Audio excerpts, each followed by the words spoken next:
Irmãos queridos, nós vamos abrir a palavra de Deus, a carta de Tiago, capítulo 3, versos 1 a 12. Tiago 3, de 1 a 12.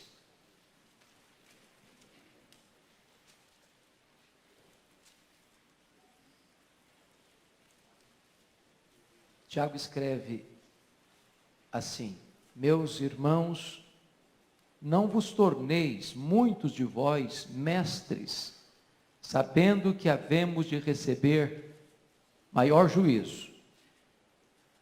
Porque todos tropeçamos em muitas coisas.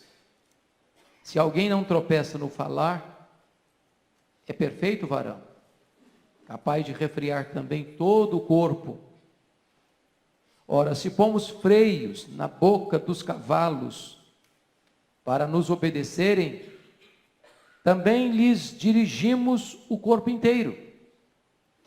Observai igualmente os navios, que sendo tão grandes e batidos de rijos ventos, por um pequeníssimo leme são dirigidos para onde queira o impulso do timoneiro. Assim também a língua, pequeno órgão, se gaba de grandes coisas. Vede como uma fagulha põe em brasas tão grande selva. Ora, a língua é fogo, é mundo de iniquidade. A língua está situada entre os membros do nosso corpo e contamina o corpo inteiro. E não só põe em chamas toda a carreira da existência humana, como também é posta ela mesma em chamas pelo inferno.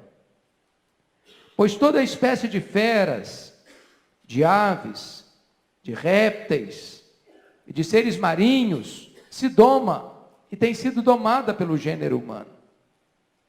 A língua, porém, nenhum dos homens é capaz de domar.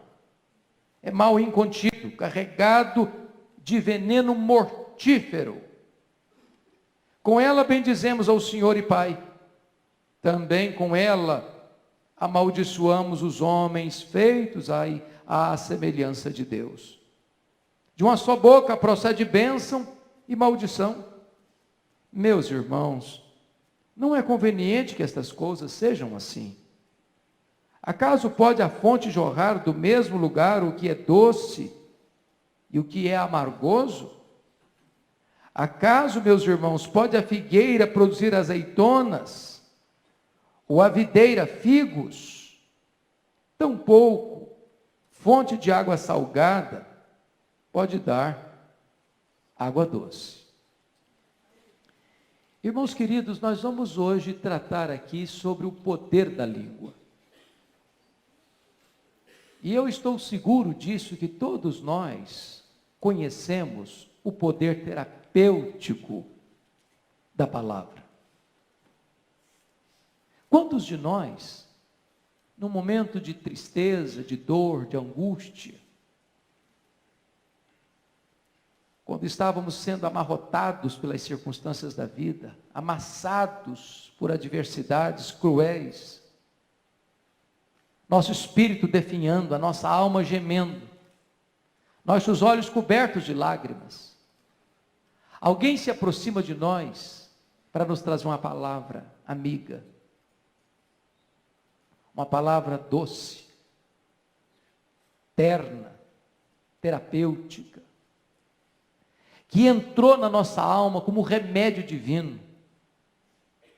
Houve uma cura dentro de nós, por uma palavra dita, por um conselho dado, por uma direção oferecida. Todos nós já fomos certamente alvos deste poder terapêutico da palavra. Por outro lado, irmãos, todos nós também somos testemunhas de quanto mal faz uma palavra dita na hora errada, com a intenção errada, à pessoa errada.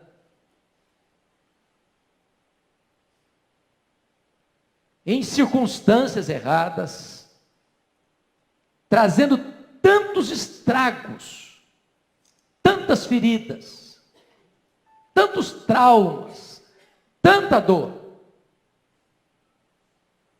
Eu me lembro que um dia entrou no meu gabinete pastoral uma mulher, chorando muito. Quando ela se acalmou um pouquinho, eu disse: o que está acontecendo? Ela disse: pastor, eu estava vindo para cá, ao sair de casa, minha vizinha saltou do 10º andar do seu prédio, se esborrachou no asfalto. E eu perguntei: mas que conexão tem isso com a sua vinda aqui? Ela me disse: porque eu preciso fazer a mesma coisa. E eu perguntei: mas por que você está desanimada com a vida, querendo dar cabo da sua própria vida? E ela disse: pastor, eu sou um problema. E eu perguntei: mas por que você acha que você é um problema? E ela me respondeu: porque meu pai, desde criança, sempre me disse que eu era um problema. Essa mulher já estava no seu 3º casamento. Porque a palavra que o pai havia dito para ela, de uma maneira insensata, adoeceu a alma dela. A vida dela tornou-se uma representação daquilo que o pai disse para ela. Deixa eu lhes dar um exemplo bíblico. A Bíblia fala que Davi foi ungido por Samuel no lugar do rei Saul para ser rei de Israel. Mas ele não apenas foi ungido por Deus, ele também tornou-se herói nacional. E por causa disso a Bíblia diz que Saul começa a ter inveja de Davi, ter ciúmes de Davi. E embora Davi fosse seu genro, ele começa a caçar Davi para todo canto, nas cidades, nos desertos, nas cavernas, para matar seu genro. Nas muitas e variadas fugas de Davi, ele passa com seus homens pela cidade de Nob. Lá tinha uma classe sacerdotal, 85 sacerdotes. E Davi estava com fome, seus homens com fome, e não havia alimento ali, exceto o pão da proposição, que não era comum, um homem comum comer aquele pão. E o sacerdote resolve dar o pão da proposição para Davi e seus homens. Só que lá estava um homem aliado de Saul, chamado Doeg, que passa essa informação para Saul enviesada. Como se o sumo sacerdote estivesse traindo Saul, conspirando contra Saul, se unindo a Davi para tramar contra Saul. Essa notícia chega aos ouvidos de Saul de maneira tão distorcida que a Saul se enche de ódio. E ele vai com seus homens para Nob. Confronta o sacerdote. O sacerdote explica, mas ele não aceita. Então Saul, completamente fora de si, toma a decisão de matar os 85 sacerdotes de Nob. Seus homens se recusam a fazê-lo. Então Saul força o próprio fofoqueiro Doeg a pegar a espada e a matar os 85 sacerdotes. Crianças, mulheres, até crianças de peito foram assassinadas. Sabem por quê? Por um comentário malicioso, por uma palavra insensata, por uma maledicência. Irmãos queridos, hoje eu quero trazer aqui, à luz desse texto, alguns alertas para o meu e para o seu coração.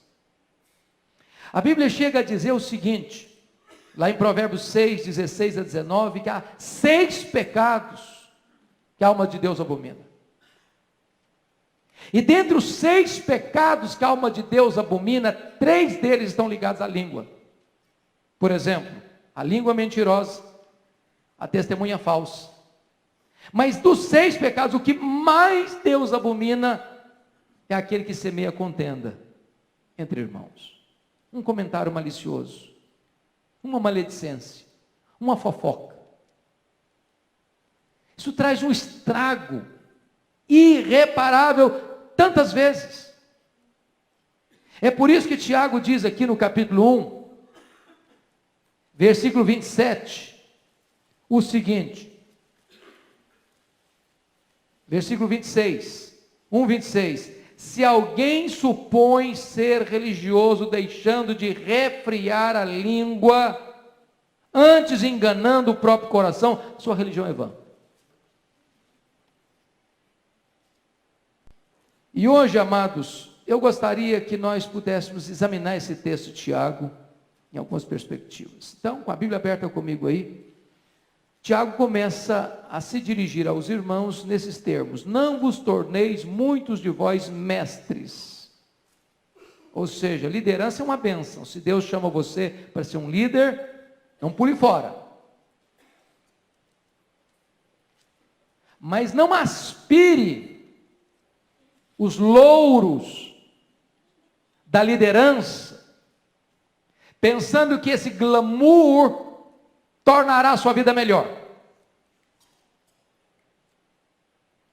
Porque se você for um líder, o nível de exigência sobre a sua vida vai crescer.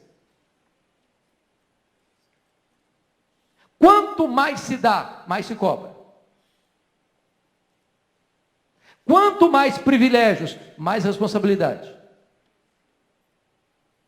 Sabendo que havemos de receber maior juízo. E ele começa a mostrar agora no verso 2 algo que me impressiona. Notem, você pode ler o verso 2 comigo?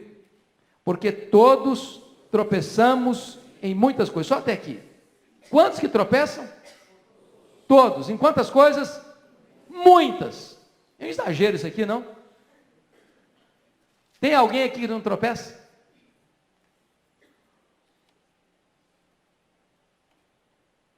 Nenhum de nós aqui está fora do alcance dessa palavra. Todos nós. Todos nós temos a mesma estrutura. Somos barro. Não tem aqui ninguém no pedestal. Ninguém de tamanco alto. Ninguém olhando de cima para baixo. Ninguém melhor que o outro aqui. Todos nós tropeçamos, e não em poucas coisas, em muitas coisas.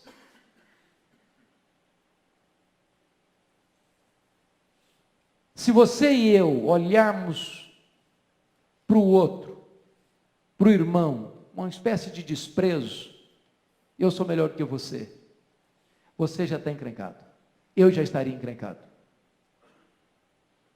Então Tiago começa esse assunto da língua esvaziando a bola de todo mundo. Ele começa a tratar dessa questão do pecado da língua e diz o seguinte: olha, baixa a bola. Baixa a bola. Ninguém aqui tem condição de ter pedra na mão para jogar em ninguém. Ninguém aqui tem condições de acusar ninguém. Todos nós tropeçamos em muitas coisas. E aí ele diz o seguinte: se alguém não tropeçar no falar, é perfeito varão, capaz de refrear também todo o corpo. Aí ele começa a pontuar a importância da língua, da palavra.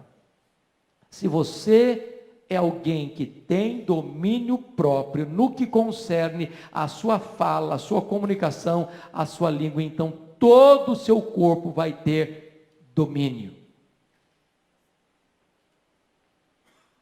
A palavra dita, irmãos, alguém já disse, é como uma flecha que você joga. Já jogou flecha? Tem gente que toca harpa, tem gente que joga flecha. Lembra? Davi tocava harpa. Saul jogava lança. Só que quando você joga uma flecha, você não consegue trazê-la de volta. Assim é a palavra dita. Proferida, não dá para recolhê-la. Alguém já disse que uma palavra dita ou um comentário feito de forma insensata é a mesma coisa de você subir no alto de uma montanha com um saco de penas e soltar esse saco de penas. Não dá para recolhê-las todas mais.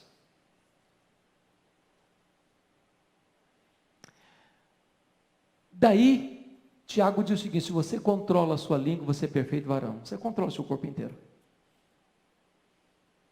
Então, Veja comigo, por gentileza, o que é que ele vai oferecer para nós nesse texto. Tem 3 linguagens, ou 3 figuras aqui no texto. Primeiro, nos versos 3 e 4, Tiago vai falar que a língua tem o poder de dirigir. Ele usa 2 figuras, o freio e o leme. Segundo, nos versos 5 a 8, ele vai dizer que a língua tem o poder de destruir. Ele vai usar de novo 2 figuras, o fogo e o veneno. E nos versos 9 a 12, ele vai dizer que a língua tem o poder de deleitar. Ele vai usar 2 figuras, a fonte e a árvore. Então notem isso. A língua tem o poder primeiro de quê? Dirigir. Vamos repetir comigo? A língua tem o poder de dirigir. Quais são as 2 figuras que ele usa? Freio e leme. Segundo, a língua tem o poder de quê? De destruir. Então vamos dizer, a língua tem o poder de destruir. Quais são as 2 figuras? Fogo e veneno. Terceiro, a língua tem o poder de deleitar. Ele usa 2 figuras de novo. Quais são? A fonte e a árvore. Vamos examinar esses 3 pontos. Primeiro lugar, queridos irmãos, primeiro lugar, a língua tem o poder de dirigir. Você vai ler comigo agora, por favor, os versos 3 e 4, com uma voz bem forte, bem animada, bem coesa. Vamos juntos? Ora, se pomos freios na boca dos cavalos para nos obedecerem, também lhes dirigimos o corpo inteiro.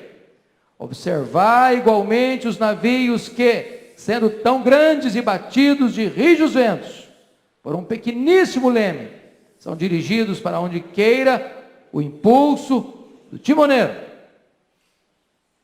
Irmãos, nós podemos dirigir uma multidão para o bem, dependendo da maneira como nós lidamos com a nossa fala, com a nossa língua. Deixa eu dar um exemplo para vocês. Martin Luther King, pastor batista, lá em Montgomery, estado do Alabama, nos Estados Unidos, 1960. E vocês sabem que dos Estados Unidos, 3 estados basicamente concentram a maior quantidade de pessoas negras dos Estados Unidos: Mississippi, Alabama e Louisiana. Ele ficou extremamente incomodado por causa da segregação racial. Uma pessoa negra não podia frequentar o mesmo restaurante, uma pessoa branca. Não podia usar o mesmo ônibus. Não podia ir nos mesmos locais. Aquilo feriu o coração dele. Irmãos, o que fere o coração de Deus precisa ferir o nosso coração também. O que ele fez? Ele começa uma verdadeira revolução. Não com armas, não com sangue, não com violência, porque a mais poderosa revolução é a revolução da paz. E ele então começa a trabalhar com as pessoas, a mobilizar as pessoas, para não reagir com violência, mas reagir com ação, com amor, com posturas diferentes, e de repente, queridos irmãos, isso leva ao ápice daquele movimento, no ano de 1963, quando 200.000 pessoas, lá no Memorial de Lincoln, em Washington, as pessoas estavam ali, para levantar uma bandeira, de que a segregação racial é algo desumano, que fere o coração de Deus, que fere o coração do próximo, está contrário, plenamente contrário a todos os princípios de moralidade. E ali no Memorial de Lincoln, Martin Luther King se levanta para dizer a célebre frase: eu tenho um sonho, que os meus filhos Sejam julgados por esta nação, não pela cor da sua pele, mas pela dignidade do seu caráter. Essa revolução foi vitoriosa. 1964, ele recebe o Prêmio Nobel da Paz. E nesse mesmo ano de 1964, a lei é sancionada, aprovando a bandeira que foi levantada, porque ele usou a sua fala, ele usou o seu discurso, ele usou a sua língua, não para promover discórdia, mas para promover paz. No dia 4 de abril de 1968, esse pastor batista foi assassinado em Memphis, no Tennessee. Mas a bandeira que ele levantou prevaleceu, porque ele usou sua fala para abençoar. Mas vamos pegar o contrário. Quem de nós já não assistiu filmes de Adolf Hitler? Um dos mais eletrizantes oradores que o mundo já conheceu. Que chegava a ponto de enfeitiçar multidões. De levantar uma nação inteira para entrar numa guerra insana. E leva então naquela Segunda Guerra Mundial a morte de 60 milhões de pessoas. 6 milhões de judeus trucidados. 1,5 milhão de crianças. Quem de nós já não chorou diante do filme Holocausto? A Lista de Schindler, O Pianista. E quando você vê por trás dessa cena de horror, está uma fala insensata. Alguém que usa a sua língua para despertar ódio, violência e morte. A língua tem o poder de dirigir. É um freio. Um cavalo indócil, que não foi domado ainda, ele tem muita força. Mas ele não é útil. Não é útil. Montar nele pode ser um risco, pode ser uma ameaça. Quando você bota o freio nele, a força dele é domada. E você usa toda essa energia, essa força dele para o bem. Você pega um navio tão grande, batido por rijos ventos, um pequeniníssimo leme na mão do timoneiro governa esse navio pelas rochas submersas, pelos icebergs da vida, trazendo segurança para tripulantes, passageiros e a carga que se leva. E aí Tiago usa essa expressão. Assim como um freio governa um cavalo, assim como um leme governa um navio, nós precisamos governar a nossa vida pela língua. Porque se ela não tiver controle, vai ser um cavalo indomável. Se ela não tiver controle, vai ser um navio que se arrebentará nas rochas, trazendo grande desastre, grande destruição. Mas vejam comigo, irmãos, versículos 5 a 8, que a língua tem o poder de destruir. Você pode ler comigo, 5 a 8, vamos juntos de novo?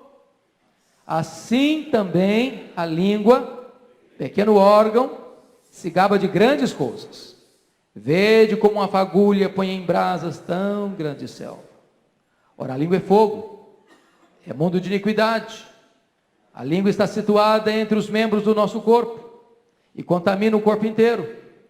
E não só põe em chamas toda a carreira da existência humana, como também é posta ela mesma em chamas pelo inferno. Pois toda espécie de feras, de aves, de répteis e de seres marinhos se doma, e tem se domado pelo gênero humano. A língua, porém, nenhum dos homens é capaz de domar. É mal incontido, carregado de veneno mortífero. Irmãos queridos, eu fui criado na roça e numa região de pecuária. E muitas vezes, já saí para apagar incêndio no pasto. Às vezes uma guimba de cigarro, que você bota debaixo do sapato e aperta e ela apaga. Provocar um incêndio de proporção gigantesca. Você pega um palito de fósforo, risca, e você assopra, apagou. Mas isso pode provocar um incêndio numa floresta, e o corpo de bombeiro vem e se sente impotente diante de tão vasto e tão poderoso incêndio. Tiago está dizendo que às vezes uma palavra, um comentário, uma maledicência, uma palavra dita de forma insensata, tola, maldosa, criminosa, ela pode provocar um estrago inimaginável. Eu vou ilustrar isso para você. Eu acho que todos já leram, pelo menos, certamente já leram, o que aconteceu no dia 8 de outubro de 1871, na cidade de Chicago, às 20 horas e 30 minutos. Quando Dwight Lyman Moody fazia naquela cidade, do estado de Illinois, uma grande campanha evangelística. E houve um incêndio de tamanhas proporções em Chicago, que para vocês terem uma ideia, 100 mil casas foram destruídas. 17.500 edifícios foram danificados. Centenas de pessoas morreram. Inclusive,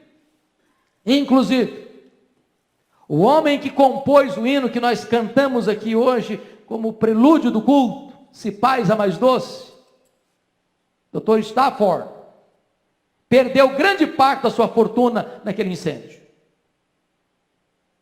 Começando com uma coisa tão pequena, um incêndio de proporções tão terríveis. Quem de nós já não leu sobre o incêndio que aconteceu em Roma no dia 17 de julho do ano 64? Que queimou a capital do império. Dos 14 bairros, 10 deles foram destruídos. Quem de nós já não leu sobre isso? Tiago está dizendo que a língua do mesmo jeito. Uma fagulha bota em chamas toda uma floresta. Um comentário mal feito bota em chamas uma igreja. Um comentário maldoso bota em chamas uma família. Um comentário mal feito bota em chamas relacionamentos preciosos. E eu queria hoje ilustrar isso para você. Talvez você não saiba disso. Eu queria que você atentasse para esse fato. Era o final do século XIX, na cidade de Denver, Colorado, Estados Unidos. 4 repórteres estavam lá, na estação de trem, porque chegaria ali um famoso senador da República, e eles então estavam planejando uma entrevista longa com esse senador. Ficaram muito frustrados porque o senador não chegou, ele não veio. E eles então, esses 4 repórteres, frustrados, foram se hospedar no Oxford Hotel daquela cidade. Beberam, se embriagaram naquela noite. Depois de bêbados, pensaram, nós temos que produzir alguma matéria bombástica para o jornal. E a manchete que colocaram no jornal naquele dia seguinte foi esta: a China anuncia a derribada de suas multisseculares muralhas. Comentário tolo, inverídico, falso. Mas foi editado. Sabe o que aconteceu? Esse comentário tornou-se uma bomba na China. Caiu como uma bomba na China. Primeira reação da China: começar a perseguir os cristãos. Segunda coisa, essa situação provoca uma terrível revolução na China, chamada de a Revolução dos Boxers. Chegou o ano de 1900. Essa revolução se alastra na China e milhares de pessoas são mortas. Foi necessário que Estados Unidos, Inglaterra, França, Alemanha, Japão se unissem para capturar Pequim no dia 14 de agosto do ano de 1900. Só no ano seguinte, 1901, é que é assinado um tratado de paz. Mas essa revolução, queridos, tornou-se o combustível para inflamar o nacionalismo chinês, encarnado na Revolução Comunista de 1949. Uma tragédia. Uma tragédia. Por um comentário insensato de 4 repórteres bêbados. A língua é assim. Veja comigo, versículo 6, que Tiago vai dizer que a língua é fogo. Tiago não diz que a língua é como fogo. A língua é fogo. Ela não é um símbolo, ela já é o próprio simbolizado. Aí ele diz, é mundo de iniquidade. É um universo iníquo. A língua está situada entre os membros do nosso corpo e contamina o corpo inteiro. Isso levou a um irmão que vocês conhecem, Benjamin Franklin, a fazer uma declaração. Franklin diz o seguinte: o animal mais terrível, mais peçonhento, mais perigoso, mais nocivo do mundo, tem a sua toca atrás dos dentes.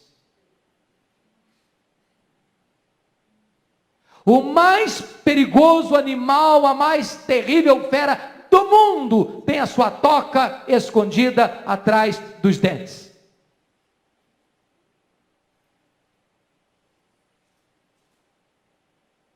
E chega no verso 6, ele diz que a língua contamina o corpo inteiro e não só põe em chamas toda a carreira da existência humana, como também é posta ela mesma em chamas pelo inferno. Ou seja, a língua destrói o homem e a língua é eternamente destruída no inferno. Tiago não podia ser mais contundente. Ele não podia ser mais chocante nessa expressão. Agora notem comigo, se a língua é perigosa, em segundo lugar, a língua é indomável. Olha o verso 7. Pois toda espécie de feras, de aves, de répteis e de seres marinhos se doma e tem sido domado pelo gênero humano. O que você notou aí? Animais terrestres, feras e répteis, animais voláteis, que voam, as aves, e animais aquáticos, seres marinhos. Ou seja, o homem é um doutor em domar as coisas. Ele doma peixe. Eu fiquei tão impressionado essas férias agora, eu assisti um show de golfinhos. Eu fiquei encantadíssimo. Show de golfinhos. As danças, os saltos ornamentais. O homem doma um golfinho, o homem doma um elefante, o homem doma um leão, o homem doma um urso, o homem doma um cachorro, o homem doma um cavalo, o homem doma uma águia. Mas o texto vai dizer alguma coisa fortíssima aqui. Nota o que está escrito aqui no versículo 7. Pois toda espécie humana, toda espécie de feras, de aves, de répteis e de seres marinhos se doma e tem sido domada pelo gênero humano. A língua, porém, quantos homens não domam? Nenhum dos homens é capaz de domar. Você doma a sua língua? Já conseguiu? Está mansa.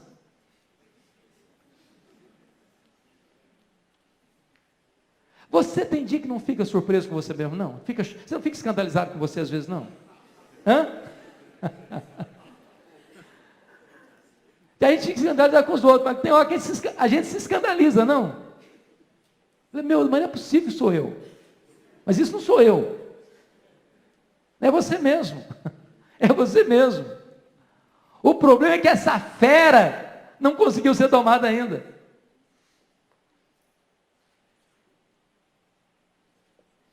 Ela é indomável.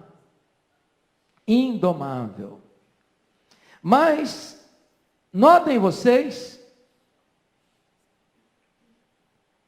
que nós, se a língua é indomável, nós precisaríamos discipliná-la. Botar freio, botar controle. E talvez nos ajude uma ilustração que é atribuída a Sócrates, pensador grego. Diz que Sócrates costumava usar 3 peneiras quando alguém ia fazer um comentário maldoso com ele. Quando a pessoa ia fazer algum comentário com ele, ele falou: olha, você já passou que você vai me falar por 3 peneiras? Mas o que é isso? Primeira peneira. É verdade o que você está falando? Bom, me falaram que é. Bom, então se falaram que é, eu quero saber se você sabe. É verdade? Porque se não é verdade, eu não quero ouvir. Não, é verdade. É verdade. Ok. Então, segunda peneira. Você já falou para a pessoa que está implicada no caso? Porque se a pessoa que está implicada não está sabendo, por que eu devo saber?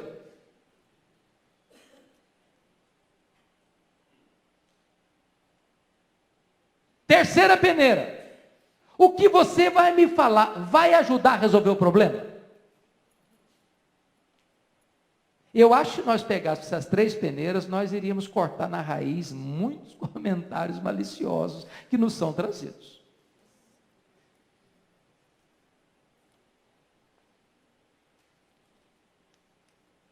Agora, o apóstolo Paulo não falou de 3 peneiras não, mas ele falou de algumas coisas que é peneira também. Olha lá comigo Efésios 4, versículo 29. 29. Você pode ler Efésios 4, 29, depois você vai voltar lá para Tiago, viu? Vamos juntos aqui? 4, 29, Efésios. Vamos juntos? Não saia da vossa boca nenhuma palavra torpe, e sim, unicamente a que for boa para edificação, conforme a necessidade, e assim transmita graça aos que ouvem. Agora, preste atenção no que ele está falando. Não saia da vossa boca quantas palavras? Nenhuma palavra torpe, suja, imoral. E sim, qual é a palavra que aparece aí? Unicamente. Unicamente. Primeiro, a que for boa para edificação. Vai edificar? A primeira peneira. Segunda peneira. É necessário? Terceira peneira. Vai transmitir graça aos que ouvem? Porque se não tiver esses 3 filtros, então é melhor não falar. Nesse sentido, o silêncio é de ouro. Mas Tiago vai além, nos versos 9 a 12, para dizer outra coisa. Agora volta para Tiago, por favor. A língua, além de perigosa, indomável, ela é também incoerente. Meus irmãos, que coisa impressionante isso aqui. Olha comigo aí, por gentileza. Incoerente. Olha o versículo 9. Você leu o 9 comigo? Vamos juntos? Com ela, bendizemos ao Senhor e Pai. Também com ela, amaldiçoamos os homens feitos à imagem ou à semelhança de Deus. Você já pensou nisso? Hoje nós viemos aqui, estão cantando tão bonito, não? Aí a gente adora a Deus, oh, que coisa linda. Com a mesma língua, acabei de adorar a Deus, de louvar a Deus, ali no pátio, ali na porta da igreja. Falo mal do irmão. Com a mesma língua. Olha que incoerência. Eu sei que vocês são crentes, não fazem isso.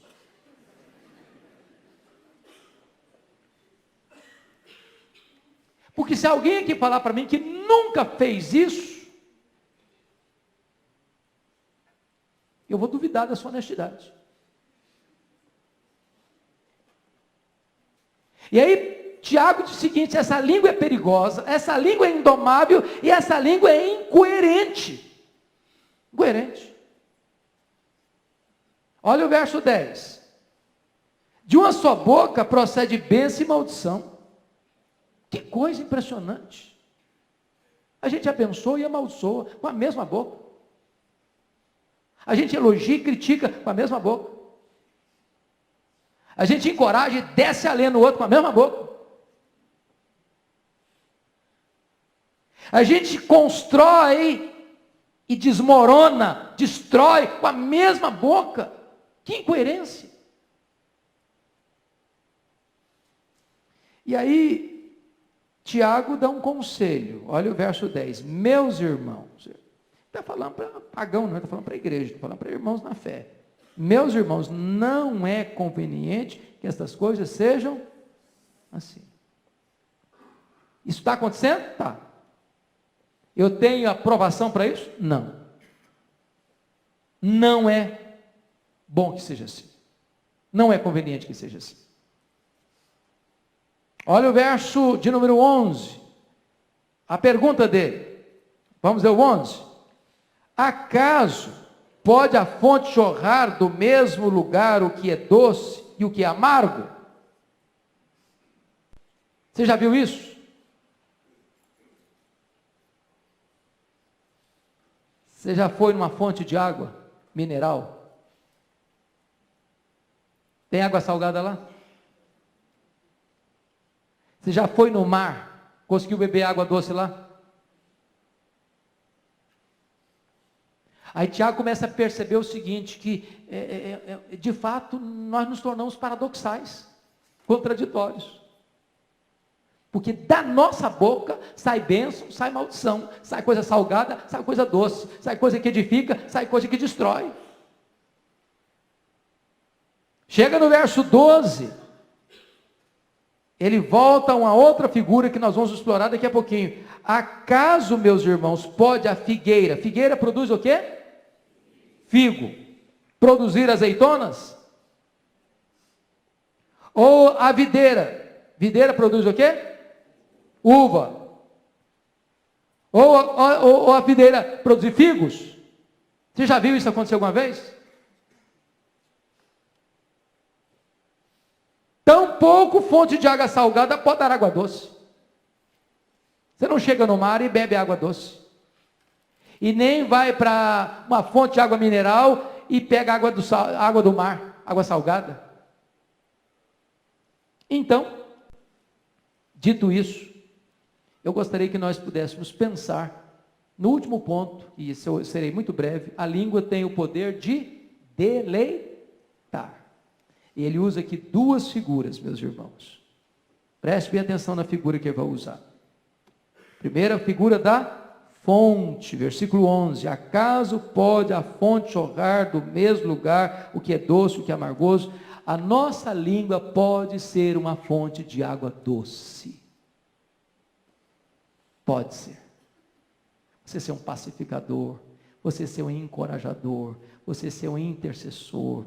Uma pessoa chega para você, você tem uma palavra boa para dar, uma palavra de encorajamento para dar. Pode ser.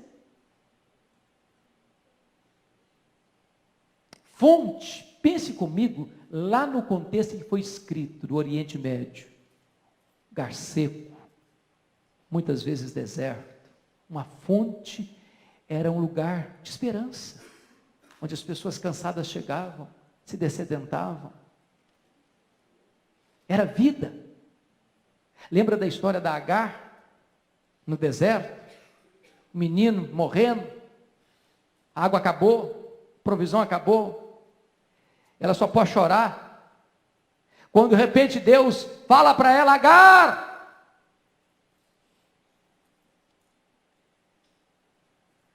Ela escuta o nome dela, porque quando ela foi despedida da casa da Sara, ela não tinha mais nome. E aí, o menino já estava no CTI, à beira da morte, debaixo de um arbusto seco. um deserto causticante, Deus mostra uma fonte. E o menino vive, ali o menino casa, ali o menino vira uma nação. Porque onde tem fonte, tem esperança, tem vida. A sua boca é uma fonte que traz vida, que traz deleite, que traz refrigério. Mas ele usa a figura da árvore. Olha aí comigo, por favor, o versículo 12. Acaso, meus irmãos, pode a figueira produzir azeitonas e a videira figos? Tampouco fonte de água. Pega a ideia da árvore. A árvore produz o quê? Fruto. E fruto significa o quê? Alimento. Sustento. Mas fruto significa mais. Delícia, sabor, gosto. Não é assim? Eu pergunto para você, quando você come um caqui bem vermelhinho, você está pensando nas vitaminas dele ou você está pensando no sabor? Hã? Eu vou olhar os produtos químicos aqui, então eu sei que vou suprir essa. É assim que você come uma fruta gostosa? Assim? Não, é prazer, é deleite.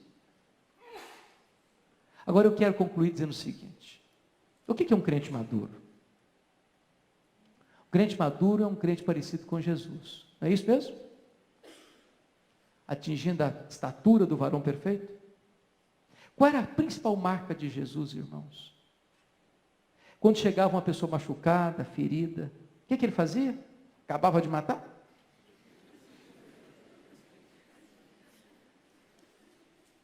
Não, ele não esmagava a cana quebrada, ele não apagava a torcida que fumega. Chegava a pessoa mais arrebentada pela vida, estendia a mão, trazia cura, trazia alívio, trazia restauração. Oh, que bênção, querido, quando alguém chega machucado pela vida, suas quedas, seus deslizes, seus fracassos, e encontrar em você uma palavra amiga, de cura, de perdão, de restauração, de ânimo, de vida. A minha oração é que hoje Deus faça da nossa boca uma fonte que jorre água doce, que dessedenta a alma, que traz vigor, que traz esperança para as pessoas.